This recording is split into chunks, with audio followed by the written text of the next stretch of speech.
현답 리포트. 삶의 현장 속에 다양한 이야기를 담아보는 시간입니다. 김혜지 리포터와 함께합니다. 어서 오세요. 네, 안녕하세요. 현답 리포터 김혜지입니다. 네, 반갑습니다. 오늘 만나볼 소식은 뭘까요? 네, 김다은 아나운서 혹시 주민조례 발안제도에 대해서 들어보신 적 있나요? 네, 뉴스하면서 종종 접해본 것 같은데요. 말 그대로 주민이 조례를 청구할 수 있는 제도잖아요. 네, 맞습니다. 주민이 조례를 청구할 수 있는 조례 발안제도는 1999년 지방자치법 개정 때 관련 규정이 생겨서 일찌감치 도입이 됐지만 이게 청구 요건이 엄격하고 절차가 복잡해서 활성화되지 않았는데요. 그런데 32년 만에 전부 개정된 지방자치법 시행으로 2022년 1월 13일부터 주민이 의회에 직접 조례의 제정 및 개정 그리고 폐지 청구를 할 수 있게 됐고요. 절차도 간소화가 됐습니다. 네, 주민조례 발안 제도가 있었지만 그동안 복잡한 절차들 때문에 솔직히 빛 좋은 개살구였는데요. 네. 전부 개정이 되면서 이제 한결 주민들의 참정권이 높아지겠네요. 네, 또 조례 청구 연령을 19세 이상에서 18세 이상 주민으로 확대를 했고요. 최소 동의 인원을 줄여서 조례 청구 문턱을 대폭 낮추면서 주민들이 참여할 길이 넓어졌는데요. 이 가운데 울산 중구에서 주민 스스로 지역에 필요하다고 생각하는 조례를 직접 만드는 데 나섰습니다. 와, 중구에서요. 네. 그럼 어떤 내용으로 주민 발의에 나섰나요?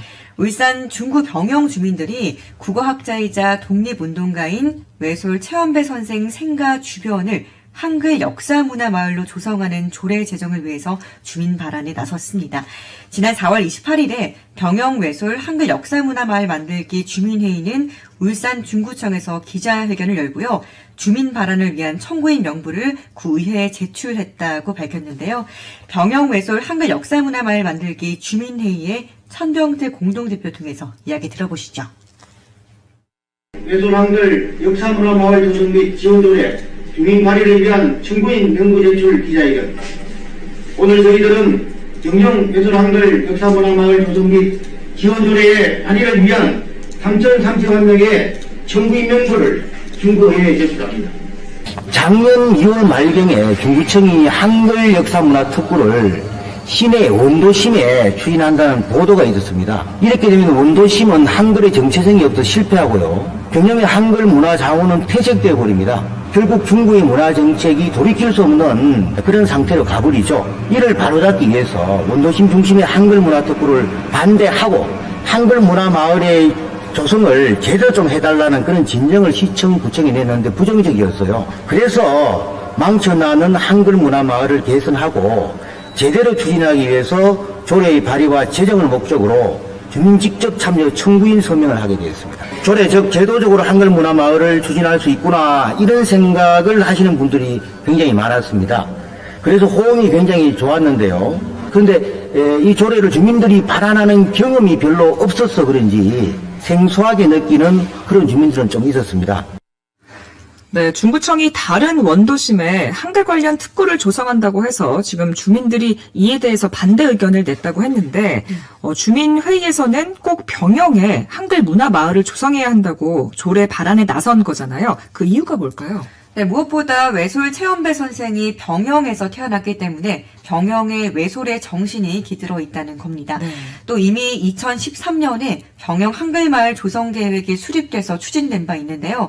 외솔 최원배 선생의 고향이 병영이기에 병영의 중앙길을 한글 거리로 조성했고 한글 간판 사업도 병영에서 진행됐습니다. 네, 그렇군요. 이미 병영에 한글 마을을 조성하기 위한 사업이 여러 개 진행된 바가 있는데 이 중구의 다른 지역에 한글 역사 문화 특구를 세운다고 하니까 정체성에 맞지 않는다는 거네요. 네, 또 외솔 탐방길도 만들었고 한글 울림탑도 세워진 상태인데요. 그런데 또 문제는 병영 한글마을 조성이 추진돼 왔지만 외솔과 한글의 느낌이 전혀 나지 않고 있다는 겁니다. 주민회의 천병태 공동대표 통해서 들어보시죠. 취재 리포터님 난구하면 뭐가 떠오르죠? 난구하면 저는 고래가 떠오르거든요. 예, 그렇습니다. 중구하면 외솔 한글이 떠오릅니까? 사실 잘 확 떠오르지는 않는 것 같아요. 예. 차이가 뭐냐. 문화 콘텐츠를 느낄 수 있는 거점 공간이 있고 없고의 차이죠. 시장이나 구청장이 울산을 한글 도시로 품격 높인다 얘기는 많이 하지만 지금까지 안 됐습니다. 중수는 한글 도시를 선포를 하고 한글 도시를 추진하고 있습니다. 그런데 도로에 한글 문양을 새겨놓고 동네마다 단체들과 한글사랑 홍보를 하고 있습니다. 그렇다고 이게 한글도시 되겠습니까? 한마디로 전시행정으로는 불가능하다. 우선 병영에 조성한 한글문화마을의 모습을 저해하는 환경과 시설부터 개선이 필요합니다. 외솔과 한글을 느낄 수 있도록 해야 된다는 거죠. 대표적으로 오히려 한글 거리의 경우 병영에 있습니다. 기존의 전봇대와 한글 전봇대가 섞여버려서 오히려 엉망진창으로 만들어버렸습니다. 이런 것부터 개선이 필요하다는 거죠. 한글 마을 조성 없이 한글 도시 불가능하기 때문입니다.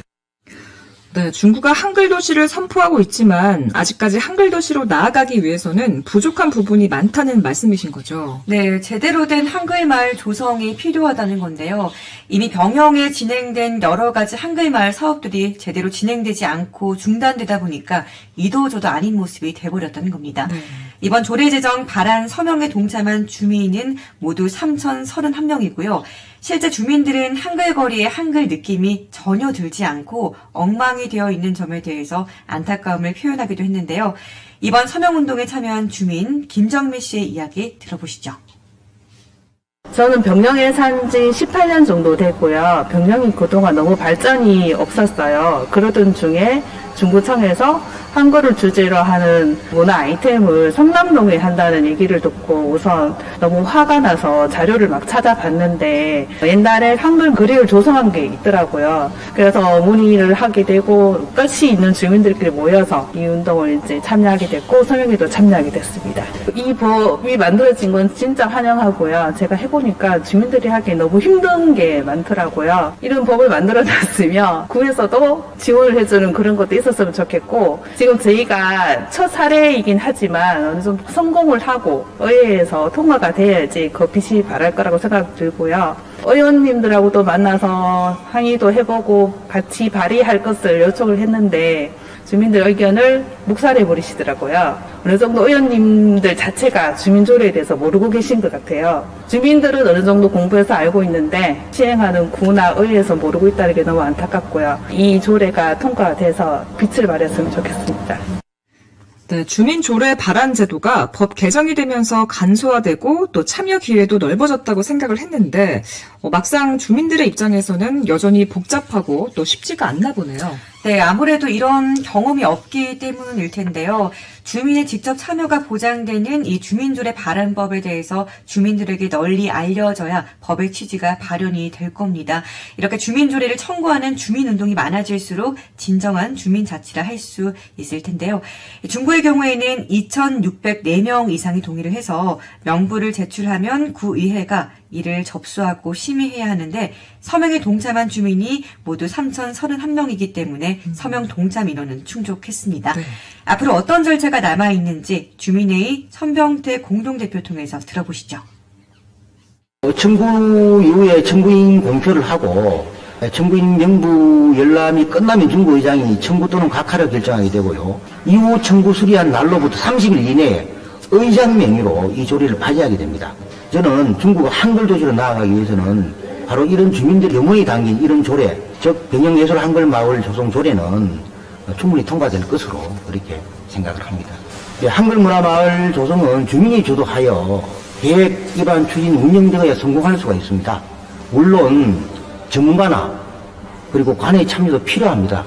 문제는 우리 주민들이 주도해서 예술 한글 사랑과 자긍심이 이 병영에서부터 널리 퍼져나가고 향후 한글 문화 마을의 지속적인 발전 이런 가능성을 높이기 위해서 주민주도성이 반드시 있어야 된다 이렇게 생각을 하고요. 그래야 예를 들어서 미용실이 한 개 생긴다면은 오픈 클로즈가 아니라 그 미용실 주인 그리고 주민들이 스스로 열림 닫힘 이렇게 새길 때 정말 이 한글 문화 마을이 병영에서부터 울산에서 전국적으로 퍼져나갈 수 있다 이렇게 생각을 합니다. 이번 주민조례 발안이 구의회를 통과하면 올해 1월 관련법 전면 개정 이후 울산 중구 지역 첫 사례가 될 전망입니다. 네, 울산하면 고래 또 그 외에도 한글이 떠오를 수 있도록 한글 문화마을이 잘 조성이 됐으면 좋겠어요. 네, 그리고 한글이 네. 울산의 대표 문화자원이 되는 그날을 저도 기대를 해봅니다. 네, 대표님 말씀처럼 서울의 인사동 가보면요. 네. 이 영어 간판이 다 한글 간판으로 되어 있잖아요. 그렇게 한번 만들어 보면 어떨까 싶습니다. 자, 현다 리포터 오늘은요, 병영 외솔 한글 역사 문화마을 조성을 위한 주민조례 발안 소식 전해드렸습니다. 지금까지 김혜지 리포터와 함께했습니다. 오늘 수고하셨습니다. 네, 감사합니다.